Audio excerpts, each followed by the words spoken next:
అందరికీ నమస్కారం. అరుణాచల శివ పరమేశ్వరుడు పార్వతీ సమేతంగా ఈ భూమిపైన ఉన్నాడు. మనం అనుకుంటున్న ఈ భూమిపైన ఆయన కూడా మన కోసం నివాసం ఉంటున్నాడు. ఇక్కడే ఈ గాలిలో, ఈ నేలలో, ఈ మట్టిపైనే ఉంటూ భక్తుల్ని సాక్షాత్కరిస్తూ ఉన్నాడు. అవును, మీరు వింటున్నది అక్షరాల నిజం. శివుడి కైలాసం భూమిని దాటి మరెక్కడో ఆకాశంలోనో లేదా మరో లోకంలోనో లేదు. ఆయన కైలాసం ఇక్కడే ఉంది. మన దేశానికి కొంచెం దూరంలో ఉంది. చైనా ఆక్రమిత టిబెట్లోని హిమాలయ పర్వత సానువుల్లో సిద్ధపురుషులకు ఆవాసమైన మంచుకొండల మధ్యలో ఉంది. బ్రహ్మలోకానికి, వైకుంఠానికి, స్వర్గలోకం లాంటి ఇతర దివ్యలోకాలకి జీవించి ఉండగా వెళ్ళడం సాధ్యం అవుతుందో లేదో కానీ కైలాసాన్ని మాత్రం బతికి ఉండగానే దర్శించి రావచ్చు.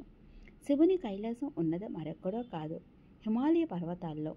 హిందూ మత విశ్వాసాల ప్రకారం లయకారుడు శివుడు హిమాలయాల్లోని కైలాస పర్వత శిఖర భాగాన నివసిస్తాడు.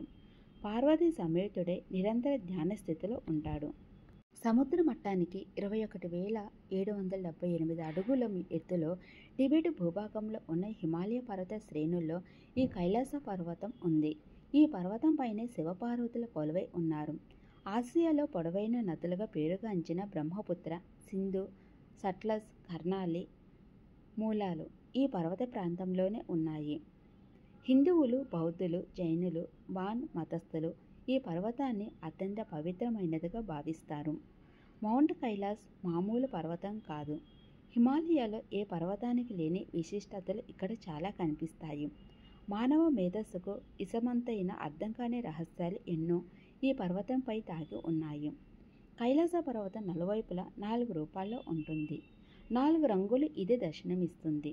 కైలాస పర్వతానికి వెళ్ళే ప్రతి భక్తునికి ఒక విచిత్రమైన అనుభూతి కలుగుతుంది. ఏదో ఒక రూపంలో ఉమాశంకరుల దర్శనం, వినాయక కుమారస్వామి, నందుల దర్శనం కలుగుతుంది.